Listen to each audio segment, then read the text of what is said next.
Passive income is the best kind of income because passive income is the money you make without doing any work. But the question is, how do you actually get that passive income? And in this video, I'm going to be going over all the things that people get wrong about passive income. What's up, everybody? I am Jaspreet Singh from theminorityMindset.com, where money minds rethink rich. In general, you have two different types of income. You have active income, and then you have passive income. Let me grab a different black marker. Active income is the money that you earn from, oh yeah, look at that black, from your job. You go to work, you run a business, you do something, you do a task, you get paid.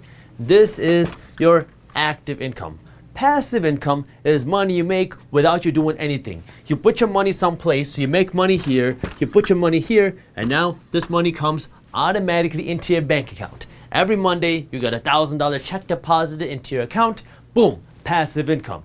But the thing about passive income is sometimes it's not always so passive, and there's a few things you got to understand to actually start earning this passive income. The thing that every single wealthy person does is they try to make money here, not so they can have a big salary, so they can have a big home and a nice car and nice watches. The reason why they're working to get a big salary or big income here is so they can take more money and put it towards their investments here that are gonna pay them without having to work. Because at the end of the day, there's only a limited amount of work that each one of us can do. There's a limited amount of hours in each day, there's a limited amount of work that we can all do, but your money doesn't have that cap. Your money is scalable, your efforts are not. There's a limit to how much effort you can put in, but there's no limit to how much money your money can earn you. So what every wealthy person's trying to do is they're trying to make more money here, that way they have more money working for them here. That's what I want you to do. But now the thing that you need to understand about passive income is that first, passive income isn't always passive. Let me start by giving you an example of my first exposure to passive income through real estate. But before we do that, I need you to do me a quick favor and smash that thumbs up button below. So when I first started reading books about money management and investing and business, pretty much every book said that wealthy people invest in real estate because real estate gives you passive income. Now, I didn't know what real estate investing was. I didn't know that you could buy rental properties and get cash flow from that. All I knew from reading these books was that wealthy people were investing in real estate, and the way it works, according to these books, is you buy this property, then you find somebody, let's draw him a nice mustache, and for our female followers, I'm gonna draw you right here a braid, or as we call it in my native language, Punjabi, a gut. So you find this nice person or family, and they're gonna live in the property, and every single month they're gonna send you a $1,000 check for living in your property. Now, some of this $1,000 is going to go to pay your taxes, your mortgage, your insurance, your maintenance fees, your management fees, and the remainder goes in your pocket. So this is an easy way for you to start generating some passive income because you can buy a property, let somebody else pay your mortgage, and you're done. Except it doesn't really work like that. See, the thing that nobody tells you about this type of passive income is it takes a lot of work to get started in order for any of this to be passive. Because when I first started investing in real estate, it was anything but passive. I had to first find out, how do you find an investment property? How do you find a real estate agent? How do you find a good property? You know, every book says you need to walk through, I think, 20 to 50 deals before you actually buy one property. It takes a lot of time to walk through all of these properties. And then you're gonna have to find a building inspector. You gotta figure out, how do you find the issues? When you find the issues in a property, you have to find contractors, deal with contractors, negotiate these contracts, make sure they do the work right. Then you gotta work with the city hall. Make sure that your property is in compliance. Make sure that you're certified as a rental. Make sure that you have all the licenses and permits that you need. Once you do that, now you gotta find a good management company. I had worked with scam and fake management companies. They're not always so straightforward. You gotta know who is a good management company, who is a bad management company. You gotta know what questions to ask these people. Once you find a good management company, you have to manage the management company. If they're a good management company, then you're gonna be pretty much hands off. But if they're a bad management company, because I have worked with my share of bad management companies, you got to be on their tail to make sure that they're doing their end of the work. And so now you got to make sure that, okay, now this property is ready. Now you got to find the tenants. Now, if you have a good management company, you can do this completely hands-free. Your management company is going to do this for you. But I have dealt with bad management companies where now I had to find my own tenants. I had to screen my own tenants. And then I had to make sure that my own tenants were paying rent. That is the management company's job. But if you don't know how to invest in real estate and you don't know how to find a good management company, now this is your job and this is your work. And so what was supposed to be passive income all of a sudden became a big headache. Now the reason why I'm telling you all of this is not to deter you away from real estate investing. The reason why I'm telling you this is because I want you to understand the truth behind passive income, because a lot of people make passive income seem like all fairy tales and rainbows. That is so easy. All you gotta do is go buy a property, you go do this, and then all of a sudden you're gonna be raining cash because you have done what this has told you to do. You've taken these 5 steps, and all of a sudden every Monday you got $1,000 hitting your bank account. That's why a better word for this type of income rather than just passive income is cash flow. Because what cash flow is, it's income coming into property. Cash is flowing into your account. Now, it's gonna still require work. After you find your property, you gotta make sure that your property is still in a good area. If you see this area start depreciating, you see a lot of bad things happening in this area, you might have to sell this property, you might wanna move out, you might wanna make renovations, and yeah, you can have a management company help you with that. But the more involved you are, the more kind of upside that you will have in your property, because now you're making decisions, you're doing the research, and you're understanding, okay, yeah, here's what I need to do with my investments. You don't wanna be involved in the day-to-day things. You don't wanna be the person that's plunging toilets. You don't wanna be the person that's dealing with tenants. You wanna be the investor. And the investor is the person that is managing the properties, that is managing their investments. You're not doing the day-to-day management. You're the person that's looking at the area. Where do I want my investments to be? Where do I need to move my money around? Where do I need this money to go? So this is what I need you to do. And that requires work. So me as a real estate investor, yeah, I have properties that are generating me cash flow. But just because I don't have to manage each individual property doesn't mean that it's completely passive, because I'm always looking for more deals. I'm always looking to see where our business is going. I'm always looking to see trends. Where are people moving to?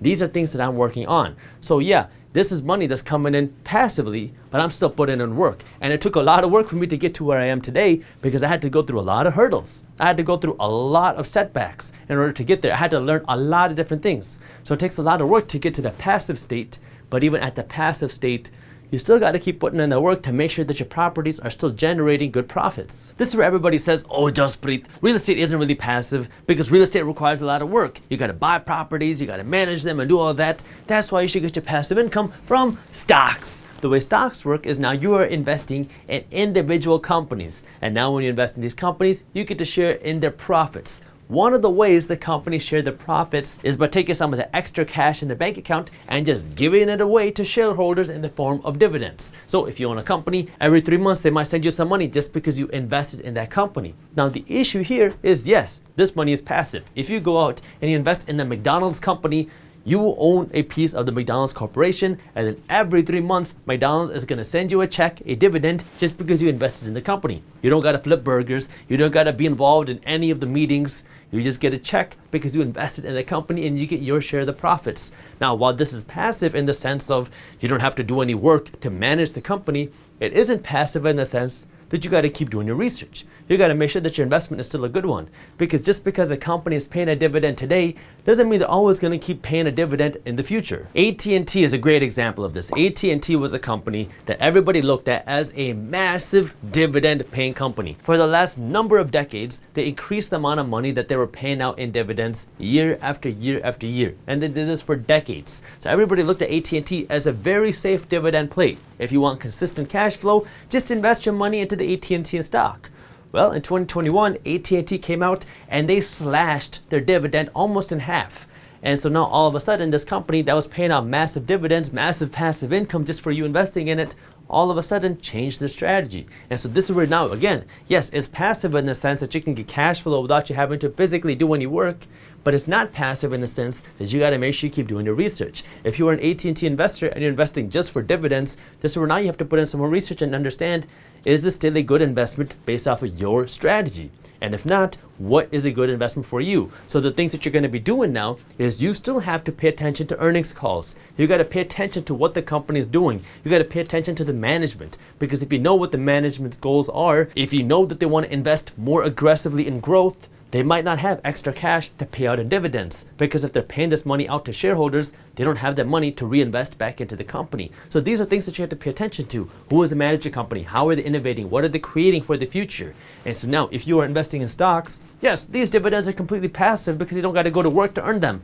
But it's not passive in the sense that if you want to maintain this cash flow that you're getting from stocks, you got to keep doing your research. So now let's take a step back and really understand what's going on. For you to generate any sort of cash flow, I don't care what type of cash we're talking about, for you to generate any sort of cash flow, what you have to do is you have to create some sort of value. Okay, and we could talk about this from an active sense or a passive sense. From an active sense, if you want to create value, you might go out and you might create a brand new amazing guacamole recipe. Once you create this guacamole recipe, you build the guacamole, you got to sell it, and now you've created value, and if people like it, now you have created cash flow from your guacamole business. This is an active way because you got to be actively involved to create the recipe, to build the guacamole, to sell the guacamole. But if you can do that, now you've just created cash flow.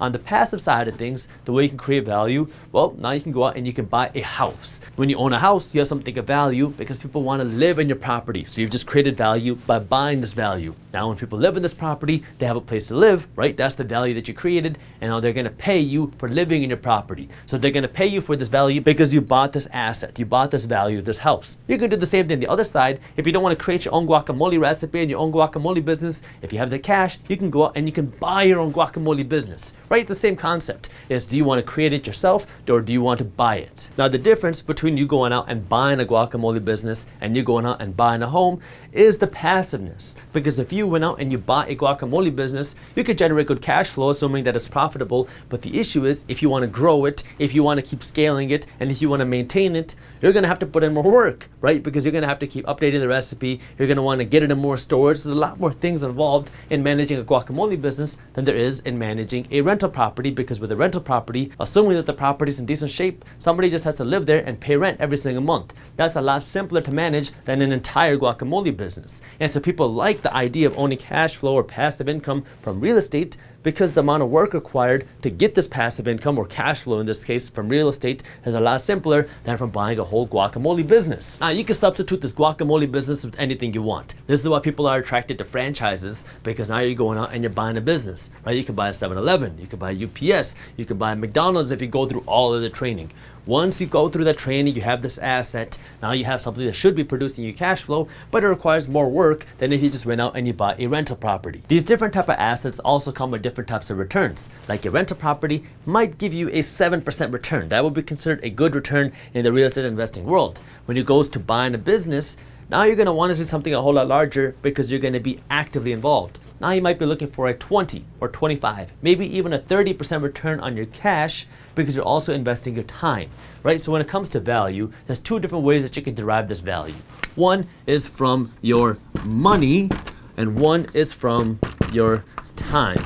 When we're talking more about the passive type of investments, we're focusing more here, right? We're not talking about buying businesses. We're not talking about buying franchises because these things require a lot of time. And if we're talking about passive investments, we're talking here. Now, obviously you can get a better return on your money here, but now you also have more of your time sacrificed. Here, you have less of your time involved, but it's going to take more money. Now, the next thing you got to understand is that if you want to get a better return on your passive investments, you got to invest more money. And this is where a lot of people get these two things confused because they're talking about investing their money for passive income, but they want 100% return a year, which is a very hard thing to do when you're talking about passive income because, again, when we talk about passive income, you're only investing your money, not your time.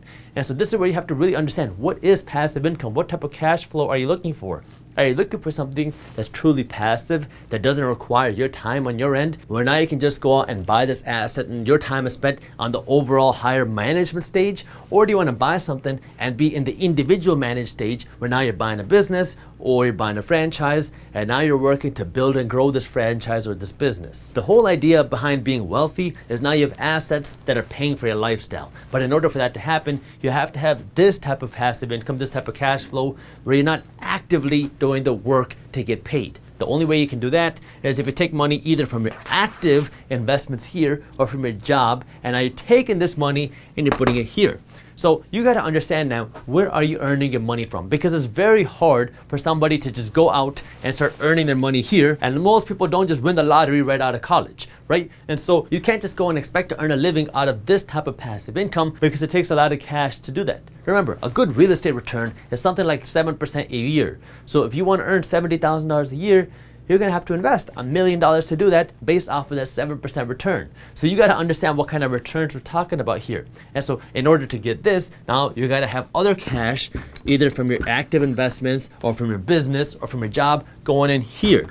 Now this is where, if you want to amplify this, you got to have more money going here. How do you get more money? Well, now you can ask for a raise. You can work to get a promotion. You can work to get a second job. You can start a side business. You can start a side hustle. You can do some more active investments. This is where you have to figure out how can you work in a way that's going to earn you more income, because you want to take this higher income and put it here towards your passive investments. This is not going to give you the best return on your money, but this is the thing that's going to make you wealthy because it will pay you consistently. Yeah, it's not completely passive because you still got to spend your time doing the higher management, but you're not actively involved in the day-to-day work. So you want to start generating this passive income. Good. You have to start doing that. Every wealthy person does this. Is it going to happen overnight? No. This is going to take time. Every time you get paid now, you want to be putting more money towards your passive investments, whether it's stocks, whether it's real estate. You want to have some sort of cash flow because this is money that can supplement your income. Now, as you start doing this, you're going to realize, all right, this is great, but I want to supplement this. The way you supplement this is by creating more value on this side of things. This might be working harder at your job, getting a raise, getting a promotion, starting another business, starting a side hustle, earning more cash. That way you can put more money here, because if you put more money here, your money is going to be able to grow and compound faster. This takes time to grow, and it takes more money to grow. The thing that everybody gets wrong about passive income is they sell this idea of you do X, Y, Z, and all of a sudden you'll be able to earn $5,000 a month because you followed the simple passive income formula. But you have to remember, what is passive income? Is passive income you working every single day to earn some cash? No, I don't see the passive in that. Passive income is where you have an asset that is paying you and you're just spending your time on the overall management, not the day-to-day management. So if you really want to start generating the passive income, you gotta have patience. You need to have more money. The more money you invest, the more cash flow that you can get. And you want to make sure you're spending your time in this passive income doing the higher level management, not the day-to-day management. If you enjoyed this video, here's the guide on how to start generating passive income that I think you'll love. And while you're at it, download our free money management PDF. And as always, keep hustling. The alternative to putting in all the years of work to build a business which pays you with passive income is just to invest your money into an already established business